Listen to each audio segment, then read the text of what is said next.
Is there a stepmotherly treatment right now to the judiciary? Because there is an intense All India competition and a prestige of an All India service attached to it. The brightest minds in universities want to go into IAS and IPS and allied services.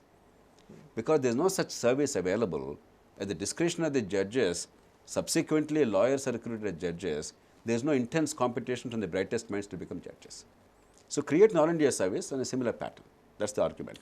Which would be even at the district judge level, lower They will judges, come in or at only district at the judge, high court? district judge level. Okay. They will come in at district judge level, and maybe you can actually have 4 or 5 years of probation period in which they are actually as subordinate judges before becoming district judges, then become full-fledged confirmed district judges, then they become recruiting ground also for the higher courts. Then you will have people of very high caliber across the country in judiciary. And the reason why we brought these 3 eminent jurists together is, these are the 3 greatest living, now late J.S. Verma has passed away a couple of weeks ago, but these were at this time the 3 greatest living judges of India, jurists of India. Nobody disputes that. It's important that they agree on a formula which protects judicial autonomy and independence and integrity and competence. And once people of that stature say, it will be difficult for a Supreme Court tomorrow to say, no, it will affect judicial independence, etc. It doesn't affect judicial independence at all, it's a myth. What the judiciary is now doing is transgression into somebody else's jurisdiction. They have usurped unconstitutionally the authority that is not vested in them by the constitution makers. Now we must try that in order to protect judiciary in the long term, because unless judiciary's independence, its credibility are protected on grand issues of national importance like Babri Masjid, like reservations, where there are a lot of schisms in society, judiciary will be very weak in handling them, the nation will be very poor. Judiciary must now exercise restraint in order to protect its own independence, its own high stature. Doctor, about corruption, yes, today eyebrows are being raised about judiciary. Would you say that communalism has also penetrated Indian judiciary? What has been your experience? I would not say that. I am sure there are some judges, because of their own experience or background, hold some views which may not be palatable to you and I. But I would not, on the whole, categorize judiciary as being communal. Because one thing we must say, whatever be the faults of judiciary, and there are many at individual level, as an institution, they have broadly protected the constitutional spirit in this country. On grand questions, they have been on the side of the people. The problem is, on detail, they have not always been on the side of the people. Neither competence nor integrity are always of the high order that we expect of them. But on grand questions, whether it's Keshwanand Bharati case judgment, whether it is on the broader issues of Babri Masjid, things like that, ultimately we fall back on judiciary and say, we trust you. Yes, yes. To me, the greatest tribute to judiciary is, on Babri Masjid question, when the Allahabad High Court gave a verdict, even before the verdict, everybody, Hindu, Muslim, they said, we will go by whatever the court says. People are willing to invest that faith, and that's important. And it's important to preserve that faith. The moment that faith is lost by judicial overreach, there is a danger that India will enter an extremely volatile phase, because politics is messed up today. It's too partisan, too polarized. People hate each other in politics. And unless there is somebody above the fray, then, sir, speaking about the Ayodhya case, aren't we almost surrendering policy decisions to the judiciary? Or do you really expect them to investigate into the mythological question whether some Ram was there or not? Policies must not go to judiciary. I am completely opposed to judiciary dictating policies or making laws. Because it appears like no government, no political party, they wants to take a decision. So, no, see, they want to pass the buck to judiciary, you true. do it. There is the tendency, there are 2 ways that's happening. One, wherever there are why blame judiciary when they no, take the things? Where there are complex questions, where it's difficult to please all sections of public, the parties and leadership are taking the soft course. They are push everything in the I agree with you. That's one part. The second part is where they know something is wrong and yet there is a temporary partisan gain, like some reservations. I know that it's totally unsustainable to extend reservations to X group because they are not socially and educationally backward. But there is a political mileage in saying I will give you reservation and then say let the matter go to courts. Later we can blame the courts and say, see, the court didn't agree, but I wanted to give you. Therefore, you get the political mileage. On both these grounds, the politicians are abdicating. There is no doubt about it. There is no doubt about it whatsoever. But that's precisely the reason why the courts must not overreach. The courts must exercise restraint. But there are some issues like these Hindu-Muslim questions, federal questions of water resources and things like that, reservations issue, which is a forever divisive issue in India. some authority beyond politics must be able to play a balancing role and carry conviction, and that's why the courts must preserve their integrity, their autonomy, and most of all their credibility. Is overreaching by the courts a common trend today, or there are stray exceptions here and there? No, I'm afraid in the higher courts, overreach is common. In fact, When they you say fail higher to courts, you are talking of Supreme Court only, or Supreme even Court the and high high courts? courts. Both. See, the complaint that many serious observers of judiciary and sympathetic observers have is judiciary is failing to discharge its own duties. Part of the problem is with the government. The governments are not really increasing the number of judges, increasing the number of courts, and they're very parsimonious in allocating resources. So there is an unnecessary civil war. No, I'll ask a pinpointed question. Are you against the power of the judiciary to strike down a law or an action if it offends the Constitution?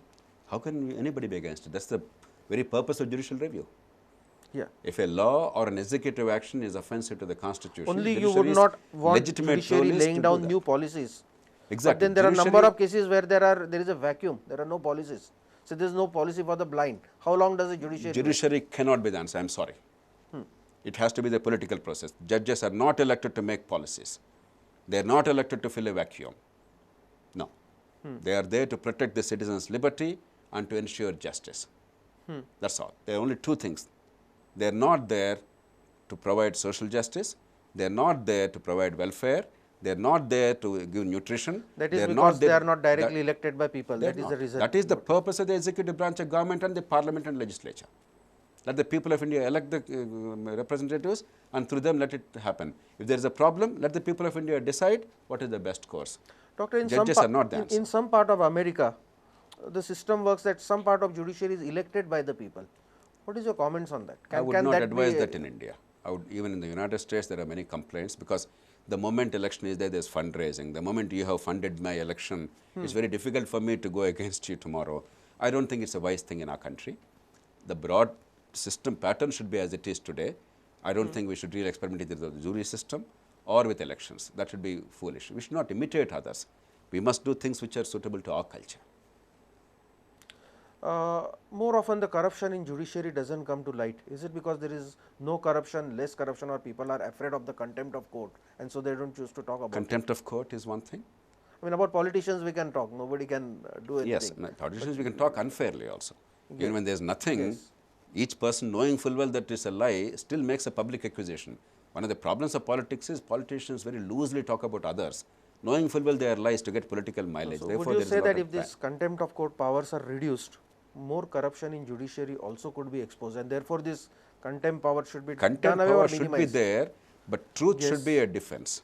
Yes. Only when there is mala fide allegation without evidence should it be contemptible, not a legitimate allegation or legitimate criticism for bad judgment, and there are many bad judgments. And who decides again whether it was something was true or legitimate criticism? The judiciary will decide again it again? courts. Again courts. I have no quarrel with that.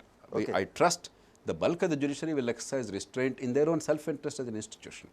If they all behave erratically, eventually judiciary will collapse and India will pay a very dear price. I am confident that the bulk of the judges still have the balance in their own institutional self-interest, if not because they are men of integrity. Doctor, way back in Andhra Pradesh, it was your passion to talk about empowerment of parents in the schools, and you had policies for that, you had initiated, you were crusading policies for that. We would like to hear about that. You know, one of the challenges of India is quality education. We have ensured now in the country, thanks to the work done by many people across the country over the past 20 years or so, near full enrollment in schools. That's not a problem. But in terms of outcomes, we are among the worst in the world.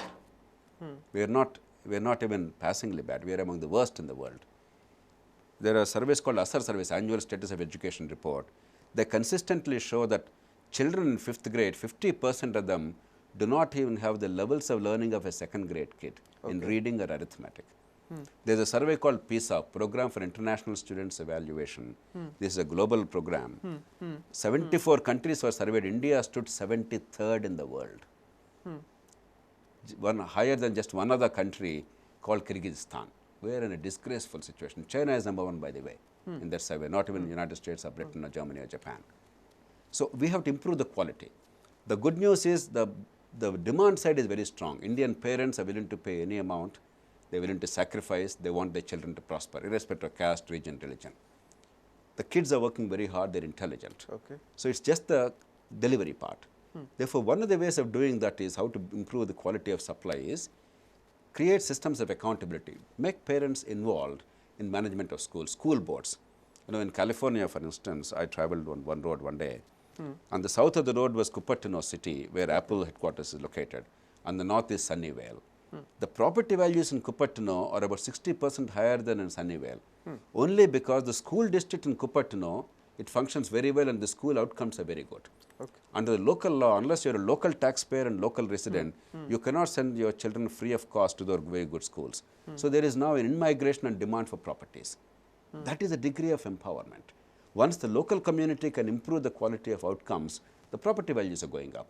So it is really a broader concept of school districts, and at the school level, the parents being involved, then improving the evaluation, having regular measurement of student outcomes like the PISA and other tests, so that You people would can want measure. parents to be responsible or to have a role in defining the syllabus also? No. Or in evaluating the duties of the No. teachers? See, they would make their own See, assessments? once parents take a healthy interest in what is happening and holler, are students regularly participating, are they really responsive to their children's needs, and our I mean, children's would you also, prescribe statutory duties for the parents teachers associations? absolutely, I believe it's necessary, and not merely in one school, but also in a school And district, also give powers school to boards. the parents? Up to a point. Up to a point, Okay. you must make them partners, because who has more stakes than the parents in child's education? They have the greatest stakes, particularly in public schools and government schools. Unless there is some involvement of society and accountability, I think we'll be poorly served by education. Even if politics takes some time to set right, if education is not set right quickly, all our dreams of demographic dividend in India's global role, they will vanish, because India is really losing out big time.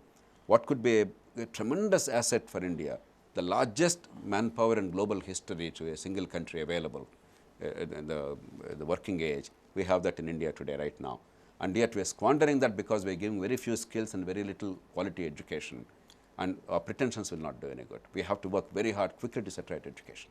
Again, I am not talking of education in a restricted sense. Sir, what we expect from you, we have last 5 minutes remaining, is to address in a larger sense, ultimately what is education? Teaching to behave as you don't behave. What kind of a education does the nation need today? And what Lok Satta party would do a role Satish, in a narrow sense, to take that first, the least we can do to our kids is every child, irrespective of the accident of birth, no matter in which family she is born, Yes. male or female, rich or poor, upper caste or lower caste, is entitled to fulfill her true potential. That means the God-given talent or nature-given talent must be nurtured. We are failing spectacularly in that. If that minimum is not done, the nation has no future. But in a broader sense, education, as you said quite rightly, is much deeper. If education does not enable us not only to fulfill our potential as an individual, but as a society at large, does not allow us to really work and live harmoniously across religion and language and caste and economic divide, then there is no education at all. Human beings have the unique gift of learning from others. Human beings have the unique gift of memory on which they can build. No other animal species has that gift. And that's why we are where we are today. But there is always a gap between technological growth and human institutions. Yes. Human institutions take much more time, unfortunately, because we are ultimately not far from animals. We still go by instinct and impulse. We don't go by intellect and evidence. There is ample evidence to demonstrate this time and again. For instance, in the United States, it took 26 years to institutionalize one simple practice. Around 1950, the American Women Voters League wanted television debates, live television debates for presidential candidates, because TV became popular. Only in 1976 did television debate come and become a permanent feature. 26 years it took. That's how human societies work.